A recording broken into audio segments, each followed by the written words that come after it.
Olá, pessoal do ensino médio, vamos continuar aí os nossos tópicos dentro da biologia e hoje nós vamos falar sobre a introdução ao metabolismo energético. E para falar sobre essa introdução, nós precisamos ter em mente que a palavra metabolismo é uma palavra que deriva de uma palavra grega, metabole, que significa transformação. E ela vai se caracterizar pelo conjunto de reações químicas que ocorrem em uma célula, transformando, determinadas moléculas em outras. Vocês vão perceber que dentro da biologia, algumas palavras vão ter origem grega, e outras vão ter origem, do latim. E quando a gente entende a sua origem, a gente consegue entender o seu conceito. Então, olha lá, voltando, algumas moléculas são quebradas, enquanto outras vão ser sintetizadas, ou seja, vão ser produzidas. Quando falamos em metabolismo de um organismo ou de um órgão, estamos tratando das reações químicas que ocorrem nesse indivíduo como um todo ou em algumas partes do seu corpo, ou seja, em algumas estruturas como órgãos, Que é o caso da digestão que ocorre no estômago, em que já lá no estômago já começa a ter a quebra de moléculas presentes nos alimentos e que elas vão ser finalizadas lá no intestino, no intestino delgado.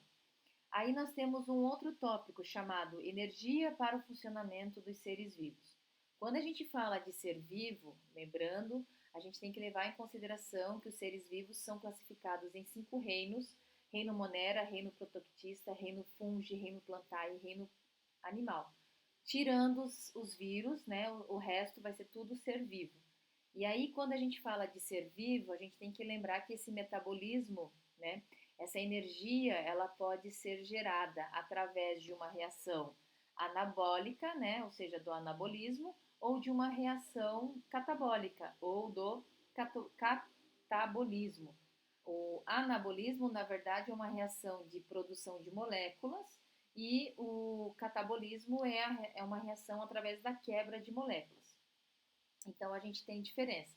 Se a gente utilizar o exemplo da digestão, quando uma proteína é transformada em moléculas menores, que nós vamos ver mais para frente que são os aminoácidos, temos um caso de catabolismo, ou seja, eu pego uma macromolécula e quebro em moléculas mais simples.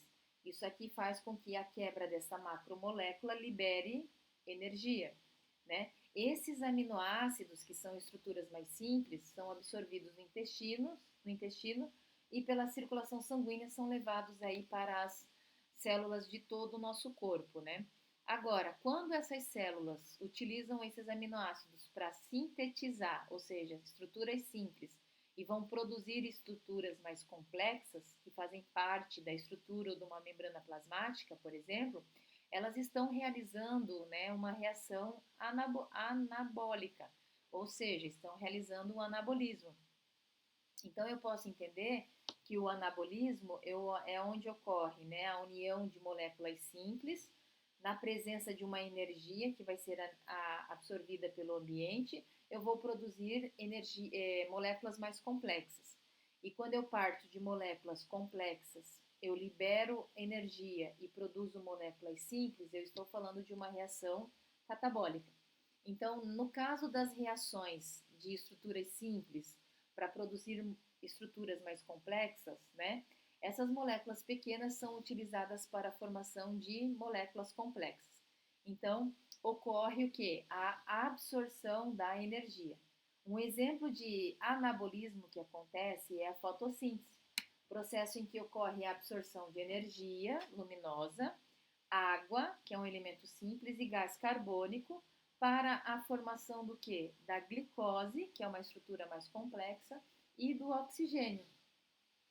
As reações agora, então, catabólicas promovem o contrário. Eles quebram uma molécula complexa, ou degradam essas moléculas, e aí a gente tem o quê? A produção de moléculas simples e a liberação de energia, tá? Então, isso é importante. Então, toda reação química, do metabolismo necessita de energia, a qual é obtida da degradação de algumas moléculas, tá?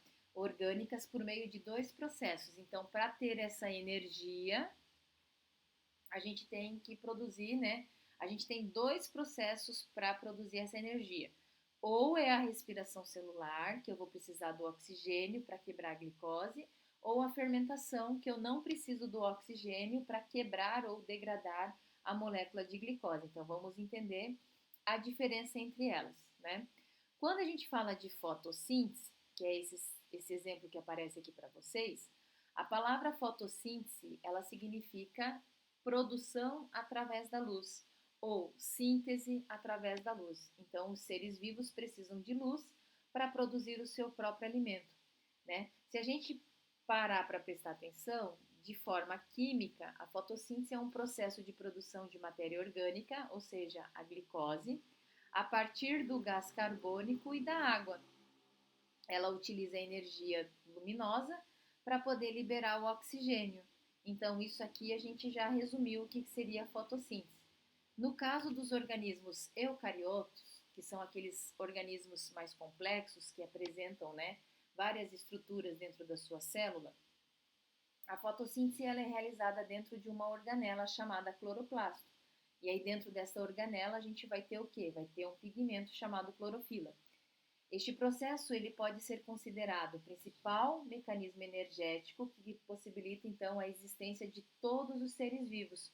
Por quê? Porque eu vou ter liberação de oxigênio e a gente sabe que existem seres vivos que precisam do oxigênio para sobreviver, né? Então vamos lá. E aí, olha lá, nós temos o esquema a seguir, a representação esquemática, né, da equação da fotossíntese, aonde eu tenho gás carbônico mais água na presença de luz, lá na folha, lá no cloroplasto, tem um pigmento chamado clorofila, que vai produzir então a glicose, que é uma molécula mais complexa e vai liberar oxigênio. Então, né, quando eu estou produzindo essa molécula complexa, eu preciso de energia, mas não é uma energia, né, muito grande. Eu preciso de energia, tá? Que normalmente a gente extrai, né, do sol. E aí eu faço a produção da glicose. Então, após a produção das moléculas de glicose, essas células podem armazená-las ou utilizá-las para a manutenção da vida metabólica, por meio de dois processos, que é a fermentação, que está aqui embaixo, e aí a fermentação, ela pode ser dividida em lática e alcoólica e ou respiração celular, né? Então, fermentação ou respiração celular. Vamos falar um pouquinho da fermentação.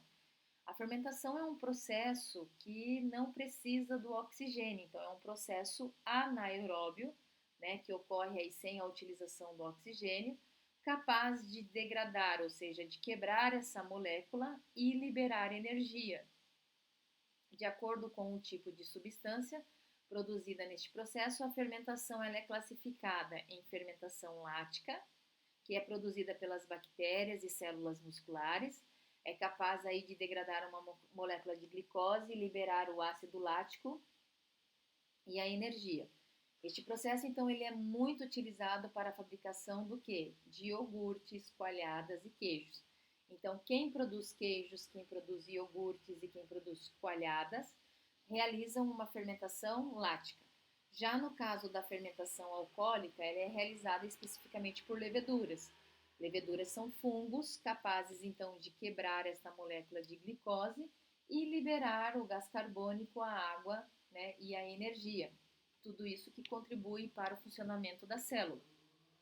Este processo ele é muito utilizado para a produção agora de vinho, de cerveja, de pães, de álcool combustível.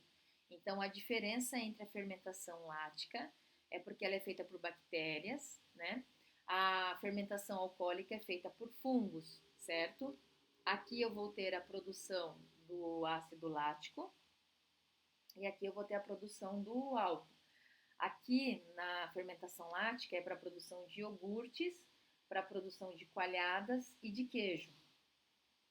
Para a produção de vinho, cerveja, pães e álcool combustível, a gente tem a fermentação alcoólica. E por último, nós temos um processo que precisa, né, da presença do oxigênio, que é um processo aeróbio, tá? Capaz de degradar então esta molécula e produzir o que? O gás carbônico, a água e a energia. A respiração celular, ela é um processo, né, que vai produzir uma maior quantidade de energia quando comparada com a fermentação. Durante esse processo, né, da respiração celular, ocorre, né, que pode ocorrer em parte dentro das mitocôndrias, essa energia que estava contida nessas moléculas, né, dos alimentos, ou seja, que estava contida na glicose, pode ser então transferida para a formação de uma molécula chamada de ATP, que se a gente fosse, né, já antecipar para vocês, ATP é adenosina trifosfato. É uma molécula energética, uma molécula que armazena energia. E aí, posteriormente, essa energia armazenada, ela pode ser utilizada para a manutenção aí das reações metabólicas, tá? Então é isso que acontece. Bom, o que eu queria falar com vocês era isto e eu aguardo vocês então numa próxima oportunidade. Tchau, tchau.